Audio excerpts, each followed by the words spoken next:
Hello guys, welcome back to my channel. कैसे हैं आप सब? उम्मीद करता हूँ आप अच्छे होंगे और आपकी प्रिपरेशन भी अच्छी चल रही होगी।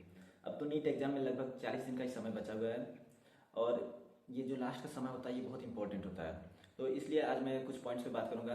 फर्स्ट पॉइंट है रिवीजन स्ट्रेटजी, सेकंड पॉइंट है टाइम मैनेजमेंट, थर्ड पॉइंट है motivation and focus, fourth point है हेल्थ एंड वेलनेस। तो सबसे पहले हम बात करते हैं रिवीजन स्ट्रेटजी की। तो आप प्रीवियस ईयर्स के 10 to 15 ईयर्स के आप क्वेश्चंस देख लीजिए। उससे आपको अच्छे से आइडिया लग जाएगा कि कौन से टॉपिक्स ज़्यादा बार पूछे गए हैं, मोस्ट फ्रिक्वेंटली आस्क्ड हैं, और कौन से चैप्टर से वो हैं। तो सबसे पहले जो ज़्यादा इंपॉर्टेंट चैप्टर्स हैं उन पे आप ज़्यादा ध्यान दीजिए, और जो थोड़ा कम इंपॉर्टेंट है अगर कम ध्यान देंगे तो भी कोई दिक्कत नहीं, चल जाएगा। लेकिन जिस टॉपिक से ज़्यादा क्वेश्चन आते हैं, जिस चैप्टर से ज़्यादा क्वेश्चन आते हैं, और चाहे जिस सब्जेक्ट को हो, चाहे फिजिक्स हो, केमिस्ट्री हो या बायोलॉजी हो, उन पे आप ज़्यादा फोकस करिए, उनको ज़्यादा स्ट्रांगली रिवाइज करिए। आप एक दो बार अपना सिलेबस अभी तक रिवाइज नहीं किए हैं तो आप 31 मार्च तक अपने सिलेबस को कम से कम 2 बार तो रिवाइज कर लीजिए। फिर उसके बाद अप्रैल में लगातार आप 20 अप्रैल तक आप जितने ज़्यादा हो सके उतने ज़्यादा मॉक टेस्ट दीजिए। और उसको मॉक टेस्ट देना ही ज़्यादा ज़रूरी नहीं है, उसको एनालाइज करना ज़्यादा ज़रूरी है। आप अगर एनालिसिस करेंगे तो आपको पता चलेगा कि आपकी कौन सी टॉपिक वीक है और किस टॉपिक पे आपको ज़्यादा फोकस करना है। तो इससे आपको आइडिया लग जाएगा और आगे चल के आपके सिली मिस्टेक्स अवॉइड होने लगेंगे और ज़्यादा से ज़्यादा आपके क्वेश्चन सही होंगे तो मार्क्स इंक्रीज होने लगेगा।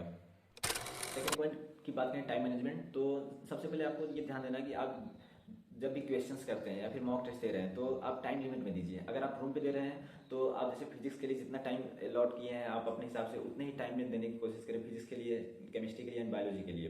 तो अगर आप टाइमली करेंगे तो आपका पेपर छूटेगा नहीं और आपके मार्क्स डेफिनेटली इंक्रीज होते जाएंगे। और सिली मिस्टेक्स को अवॉइड करते चलिए।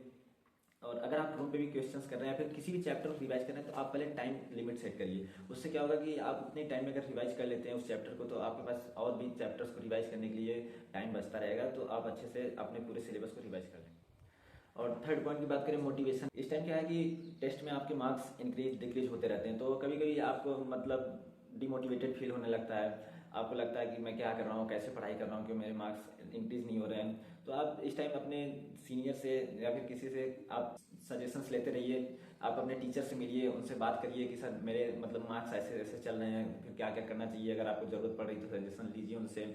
फिर आप किसी अपने फैमिली मेंबर से या फिर फ्रेंड से थोड़ा बातें करते रहिए, आप इससे क्या मोटिवेटेड रहेंगे। और अगर आप मोटिवेटेड रहेंगे तो आप अच्छे से पढ़ाई करते रहेंगे और डेफिनेटली आपके नीट में मार्क्स अच्छे। और फोर्थ पॉइंट है हेल्थ एंड वेलनेस। तो इसमें बहुत सारे लोग क्या करते हैं कि उनको लगता है कि हमारे टाइम थोड़ा पढ़ने का कम हो रहा है तो हम अपने नींद में से टाइम हटा लेते हैं, लेकिन आपको ऐसा बिल्कुल भी नहीं करना। आपको प्रॉपरली 6 to 7 आवर्स का स्लीप लेना है। अगर आप कम टाइम स्लीप लेंगे तो आपको जो भी पढ़ेंगे आपको अच्छे से याद नहीं होगा, आपकी इफिशियंसी कम हो जाएगी। अगर आप प्रॉपरली स्लीपिंग टाइम अपना प्रॉपर रखेंगे तो आपकी इफिशियंसी ज़्यादा से ज़्यादा रहती है, जो भी पढ़ेंगे अच्छे से याद रहता है, टाइमली ख्याल आता है वो। इसलिए आप अपने नींद में से टाइम को ना घटाएं। और इस टाइम क्या है कि तनाव थोड़ा ज़्यादा होने लगता है, टेस्ट भी देना रहता है, मार्क्स जो भी आ रहे हैं और पढ़ाई भी करना रहता है, थोड़ा हो सकता है आपको तनाव महसूस होता हो। तो इसके लिए आप योगा कुछ और एक्सरसाइज करते रहिए ताकि आपको अच्छा फील होता रहे। और लास्ट में मैं ये समराइज करना चाहूँगा कि सबसे पहले तो आप अच्छे से अपना रिवीजन करते रहिए और अपने हेल्थ का ध्यान रखिए, अच्छा खाना खाइए और अच्छे से नींद लीजिए ताकि आपको कोई प्रॉब्लम ना हो। और टाइम मैनेजमेंट का भी ध्यान रखिए, क्योंकि टेस्ट में अगर हम किसी क्वेश्चन पे ज़्यादा टाइम देते हैं तो फिर अगला क्वेश्चन छूटने के चांसेस बढ़ जाते हैं। और सारे क्वेश्चंस 4 मार्क्स के ही होते हैं तो सबको इंपॉर्टेंस उतना ही दीजिए। अगर आपको हो सकता है कोई क्वेश्चन ना आ रहा हो तो कुछ टाइम के लिए आप स्किप करिए, कुछ हो सकता है आपको ख्याल आ जाए लास्ट तक, नहीं तो उसको लास्ट में अटेम्प्ट करिए। उसके चक्कर में आप अपने और भी क्वेश्चंस को मत छोड़िए। आप टाइम बर्बाद कर देते हैं बीच में किसी एक क्वेश्चन को लेकर कि मुझसे ये क्यों नहीं सॉल्व हो रहा है, मैंने ये टॉपिक तो अच्छे से पढ़ा था। लेकिन ऐसा बिल्कुल भी नहीं हो सकता। उस टाइम आपको क्लिक ना कर रहा हो, कुछ टाइम बाद वही क्वेश्चन ख्याल आने लगता है कि सही